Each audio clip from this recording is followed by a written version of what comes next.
আরজিকরের ঘটনায় দিকে দিকে প্রতিবাদ মিছিল আন্দোলন চলছে। এই মুহূর্তে পাটুলির ছবি আপনাদের সামনে রেখেছি, যেখানে স্থানীয় বাসিন্দারা তারা আন্দোলনে সামিল হয়েছেন এবং সেখান থেকেই আমাদের প্রতিনিধি ঐশী মুখোপাধ্যায় রয়েছেন আমাদের সঙ্গে সরাসরি। ঐশী, সেই কারণে আমি রাজ্যের মুখ্যমন্ত্রীকে একটা বার্তাই দিতে চাই। একেবারে যেমনটা তুমি বললে যে মিছিল জমায়েত এইরকম যখন প্রতিবাদ আমরা দেখতে পাচ্ছি, তখনই পাটুলিতে স্থানীয় যারা বাসিন্দা রয়েছেন তারা অন্য রকমের প্রতিবাদে সোচ্চার হয়েছেন।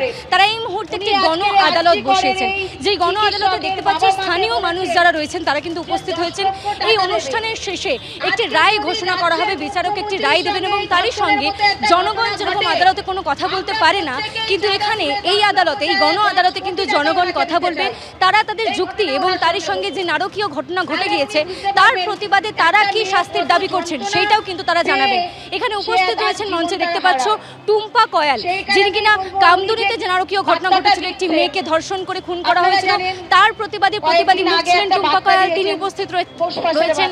মঞ্চে উপস্থিত রয়েছেন অনুরাগ মন্ত্রী, যিনি ট্রান্সজেন্ডারদেরকে নিয়ে কাজ করে থাকেন, এবং তারই সঙ্গে অনেক বিশিষ্ট এবং বরুণ বিশ্বাসের পরিবারের পারিবারিক সদস্যরাও কিন্তু এখানে উপস্থিত আসবে।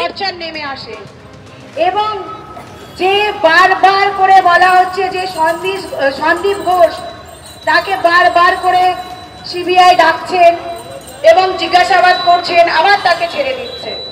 সেই ক্ষেত্রে সন্দীপ ঘোষকে কেন অ্যারেস্ট করা হচ্ছে না?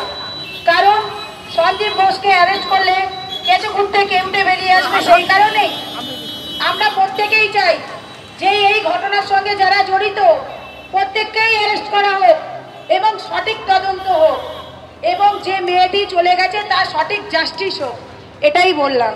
নমস্কার। আমরা ভুলিনি কামদুনি, আমরা ভুলব না শুটিয়ার বরুণ বিশ্বাসের কথা। আমাদের মধ্যে আছেন শুটিয়ার বরুণ বিশ্বাসের দিদি প্রমীলা রায়। প্রমীলা দি, এবার তোমার কথা শুনবো।